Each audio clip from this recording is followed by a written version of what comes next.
सोम प्रदोष व्रत की महिमा। बहुत समय पहले एक विधवा ब्राह्मणी सुनंदा अपने छोटे पुत्र सोम के साथ रहती थी।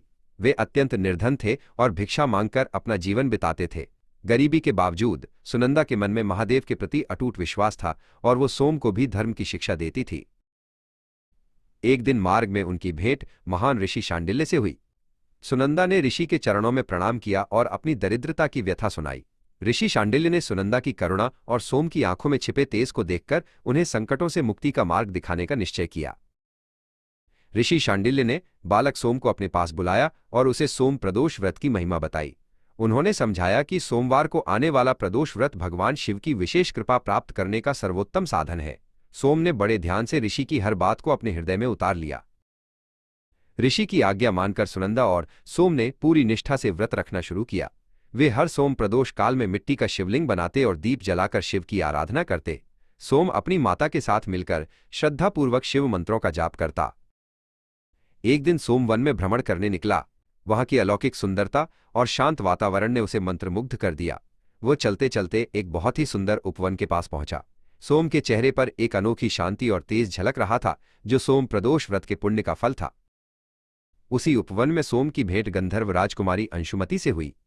अंशुमति वहां अपनी सखियों के साथ खेल रही थी। जैसे ही उसकी दृष्टि सोम पर पड़ी, वह उसके सरल और शांत व्यक्तित्व की ओर आकर्षित हो गई। दोनों के बीच मधुर संवाद हुआ और वे एक दूसरे के मित्र बन गए। राजकुमारी के पिता गंधर्व राज चित्ररथ दूर एक ऊंचे गवाक्ष खिड़की से अपनी पुत्री को एक साधारण बालक के साथ बातें करते देख रहे थे। उन्हें यह समझ नहीं आ रहा था कि एक निर्धन दिखने वाला बालक उनकी राजकुमारी को इतना कैसे प्रभावित कर रहा है। उनके मन में हल्की चिंता और जिज्ञासा थी। उसी रात्रि भगवान शिव स्वयं गंधर्व राज चित्ररथ के स्वप्न में प्रकट हुए।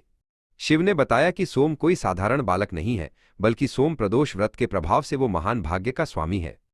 शिव ने गंधर्वराज को आदेश दिया कि वे अपनी पुत्री का विवाह सोम से कर दें। भगवान शिव की आज्ञा पाकर गंधर्वराज चित्ररथ ने सोम और अंशुमति का विवाह अत्यंत धूमधाम से संपन्न करवाया। सोम को उपहार स्वरूप अपार धन, भव्य महल और विशाल सेना प्राप्त हुई।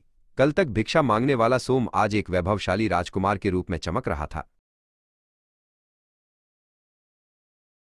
जब सुनंदा ने अपने पुत्र के जीवन में आए इस चमत्कार को देखा तो उसकी आंखों में खुशी के आंसू आ गए।